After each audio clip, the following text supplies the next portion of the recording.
SpaceX just announced the acquisition of xAI for $250 billion. This is just the beginning of Elon Musk's Masterplan. In this video, I discuss the acquisition as well as why SpaceX will eventually acquire Tesla and how Elon Musk will gain majority control of Tesla. So if that's of interest to you, please stick around. Hi, welcome to the TurboFi channel. I spent over 20 years in the technology industry and led investments in mergers and acquisitions. On this channel, I cover a wide range of investing topics, including building an investment portfolio, achieving financial independence, technology trends, and investment ideas and trades. So if that's of interest to you, please click subscribe. I post new videos regularly. Let's get started. SpaceX, or Space Exploration Technologies Corp., was founded by Elon Musk in 2012, with the explicit goal of making humans a multiplanetary species, more specifically Mars. SpaceX recently announced the acquisition of xAI, valuing the combined companies at $1.25 trillion, and taking Musk's net worth to over $800 billion. It is rumored that this is part of Elon Musk's plan to take SpaceX public later this year. The strategic vision of the acquisition is what SpaceX calls a orbital cloud, which can overcome the limitations faced by the massive data centers that are being built today, namely energy and cooling. Space offers unlimited energy via 24/7 access to solar power. Solar panels are also significantly more efficient in space. The freezing vacuum of space and radiative cooling can, in theory, manage heat more effectively and in a more environmentally friendly way versus Earth-based water cooling solutions. And finally, SpaceX Starlink network can connect these orbital data centers to the internet. Musk claims in 3 years he'll have the data centers deployed in space. But there are still many problems to be solved. Given his ambitious targets, I would say 4 or 5 years is more likely. Startups like StarCloud are already working on building data centers in space. They're working on the very hard problem of cooling these chips in space, which requires designing and scaling radiative cooling solutions to many times the size of what the International Space Station uses today. Other technical and engineering challenges include protecting the silicon chips in the data center from harsh radiation environment of space, which degrades the useful life of the silicon much faster than here on Earth. But if anyone can get there, it's likely SpaceX. SpaceX has been incredibly successful at revolutionizing space and has delivered orbital launch capabilities at a much lower cost than any governmental agencies. Kathy Wood's firm ARK Invest estimates SpaceX has reduced launch costs by 95% since 2008 to just under $1,000 per kilogram, with Falcon 9's partial reusability. They expect fully reusable Starship to extend this to sub $100 per kilogram, so almost 1/10 the cost again, at scale, making orbital data centers economical for the first time. They estimate that the cost of compute in space will be potentially 25% cheaper than here on Earth. This is, of course, an incredibly ambitious plan, but one that is necessary for SpaceX to sustain and grow, and it also provides a massive boost to the Starlink business. Whether Elon Musk will take SpaceX public later this year remains to be seen. By overcoming the limitations of Earth-based data centers, he could completely disrupt the cost per token of AI and the cost of cloud computing. But this will require a significant amount of capital. This year, the biggest hyperscalers are expected to spend almost $600 billion in capex, of which 75 to 80% is estimated to be focused on AI. Unless Musk can raise hundreds of billions of dollars in the private market, he will need to IPO SpaceX to raise capital. But going to the public markets for capital before he has proven out the technology feasibility may not be the best idea, given his desire to maintain control of his destiny and not have the future of his company be hostage to the short-term thinking of public markets. But Musk is usually thinking a few steps ahead, so let's try to look ahead beyond this acquisition and understand what could be coming next. Now, most of this is pure speculation on my part, but that is the fun and interesting part. In my mind, the biggest economic opportunity in the history of humankind is space exploration and colonization. Space has pretty much unlimited resources and real estate if we can exploit its potential.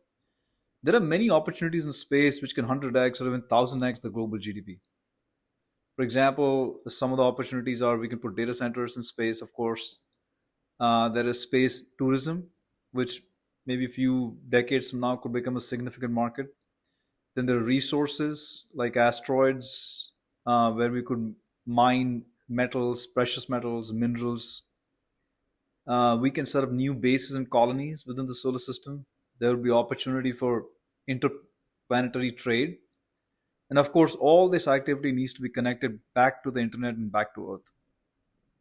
For example, Asterank, which measures the potential value of asteroids that NASA currently tracks, has estimated that the top 10 most cost effective asteroids to mine have a combined value of over $6 trillion dollars and could produce a profit of around $1.5 trillion dollars. One asteroid, called 16 Psyche, has been reported to contain almost $700 quintillion dollars worth of gold. That would be quite disruptive to the global economy in many different ways. Musk plans to build three starships a day. Given these are expected to be reusable, as unbelievable as it sounds, there'll be hundreds of these things flying around. But that is the kind of launch capacity we will need for addressing these opportunities. Of course, Musk is not the only game in town. There are a number of other startups and companies going after the same prize, but SpaceX is the furthest along. Okay, so what could Elon Musk's plan for world, or should I say solar system domination look like? Well, he has SpaceX, which brings launch capabilities, and also Starlink, the global communications network, which is designed specifically for space. Then he has xAI, which brings the AI and data center expertise. He also needs robotics. Space mining will require robots and autonomy for risky jobs. Setting up colonies will require robots that can be sent ahead to set up bases for humans. Tesla is the perfect asset. It brings physical AI to the equation as well as manufacturing capabilities.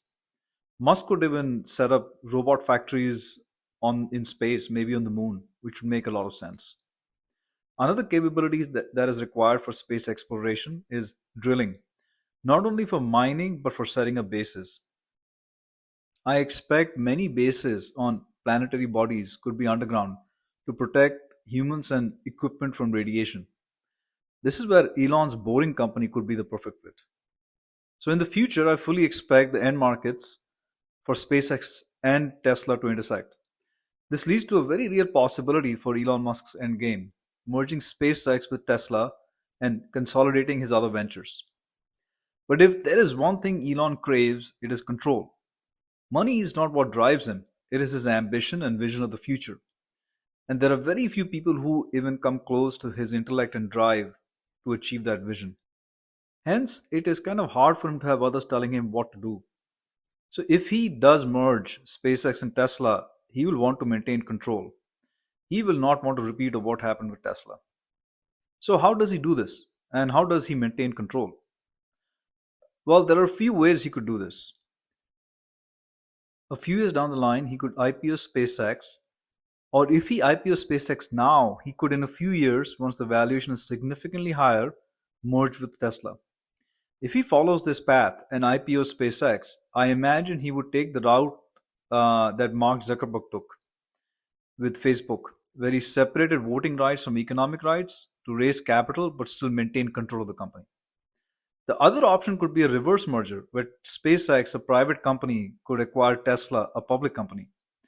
This will not necessarily be easier, and the issues around control are likely to be similar. If we play around with some numbers, let's assume Elon Musk maintains 65% control of SpaceX and has 30% ownership in Tesla. Let's also assume Tesla is worth $2 trillion dollars in market cap. Now, if we add a 30% premium to that, so let's say 2.5 trillion, in that scenario, SpaceX will need to have a market cap of at least $4 trillion dollars for Musk to maintain control. While this is very simplistic, it is directionally correct in terms of magnitude. The combined company will be unlike anything the world has ever seen before. It could be the first company to reach many tens of trillions of dollars in market cap. So, are you ready for the future? Let me know your thoughts in the comments below. And if you like this video, please click like and subscribe. I release new content like this regularly. Stay happy, stay healthy, and enjoy every day to the fullest. See you all in the next video.